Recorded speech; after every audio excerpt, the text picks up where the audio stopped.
How long could you last if you were stranded on an island full of sharks? You'd have to survive their attacks, the elements, hunger and thirst. But what kind of person are you? What would be your chances of survival? Let's look at some scenarios to see how you might fare. First off, it all depends on the island.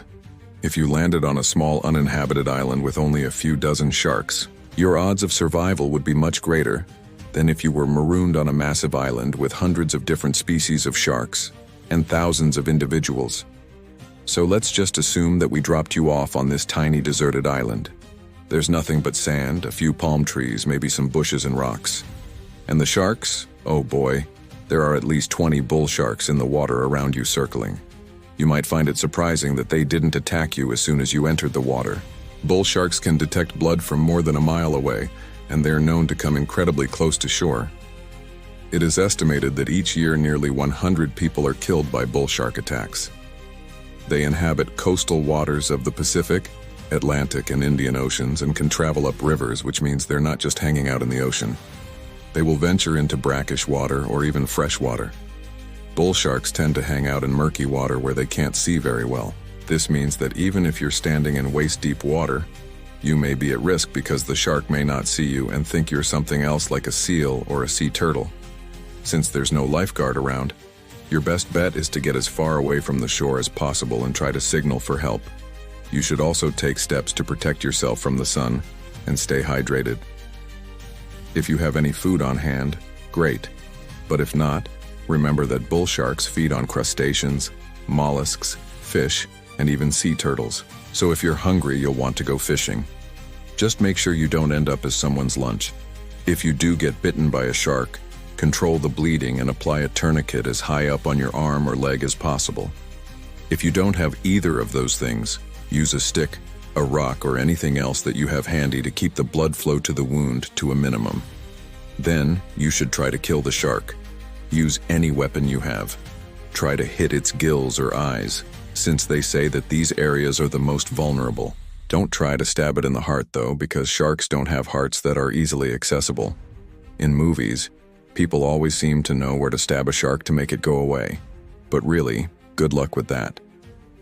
If you manage to defend yourself against the shark and survive the initial encounter, you'll need to keep your wits about you. If one shark finds you, it could alert the others and you might have to fight them all. To protect yourself from future attacks, you could try building some sort of protective barrier out of the palm fronds, rocks, or driftwood. If you have some supplies with you, maybe you brought a backpack when you went swimming or snorkeling, or perhaps you had a beach umbrella. Try to build a shelter to shield yourself from the sun. You don't want to get sun poisoning while you wait for rescue. Now let's imagine that you've made it a whole week and you're still on the island. You've survived the sharks, the sun, and your own fear. You've even managed to catch some fish and drink rainwater.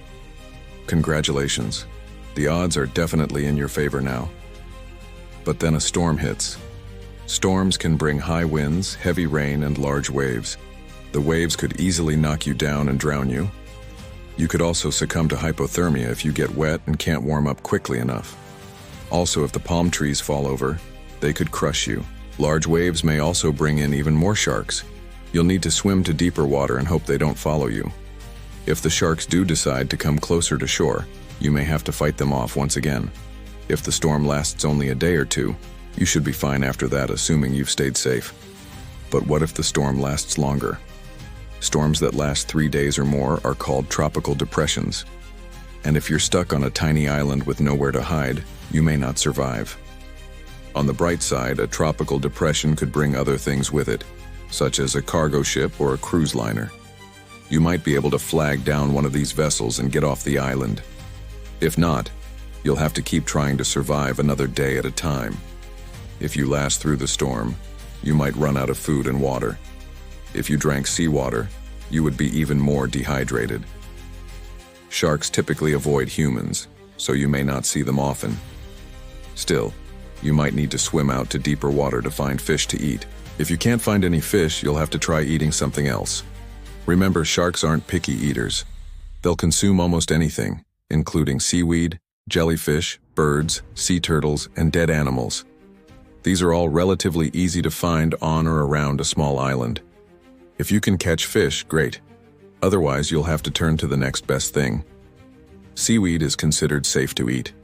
Jellyfish can be cleaned and eaten as sashimi or cooked. Certain types of jellyfish actually have a nice crunch and taste like cucumbers and avocados. Birds that wash up on the beach will obviously be dead, but they can be roasted on a fire made out of driftwood. If you have a lighter with you, this shouldn't be too difficult. If not, you'll have to rub 2 sticks together to start a fire. And yes, you can eat sea turtles. This may upset some viewers who prefer not to eat animals that lay eggs, but many cultures enjoy turtle meat. Just make sure you don't eat them all and leave none to lay more eggs. After a while, you might see cruise ships passing by. You could try to flag them down, but you may not be successful. Cruise ships don't usually veer off course unless they have to. You could wait until they pass, then swim out to sea and hope that you get picked up. But remember, there could be more sharks out there. Or you could try waiting for a cargo ship. Cargo ships transport goods all over the world. They move more quietly through the water than cruise ships and are more likely to stop if they see someone in the water. Your best chance of getting rescued by a cargo ship is if you have a bright-colored life jacket or some other flotation device. If you have a backpack with you, you can stuff it with as many palm fronds as possible and tie it closed. This won't float very well, but it will keep your upper body above the water, making you easier to spot. After several weeks, you might even see airplanes flying overhead. You could wave at them, but unless you have a brightly colored shirt or a giant sign, they probably won't notice you. If they do see you, they might drop you some life buoys or life rafts. If you have a backpack, put on your best snorkeling gear and swim as far out to sea as you can. If you don't have snorkeling gear, you'll need to keep your mouth shut and pinch your nose to prevent water from going up your nostrils. So how long could you survive on an island full of sharks? That depends on several factors, including the number of sharks, the type of sharks, whether or not you get injured, whether or not you have supplies, and the weather. You should also consider your physical and mental health, how calm you can stay, and your ability to problem solve. And lastly, your age matters. Children and the elderly would likely not survive as long as someone who is young and in good physical condition. Overall, you probably wouldn't survive more than a few days, especially if you have to deal with a hurricane. But if you're lucky, you could last a few weeks or even months. Now watch. Would you survive being lost in the woods? Or check out, could you survive being buried alive?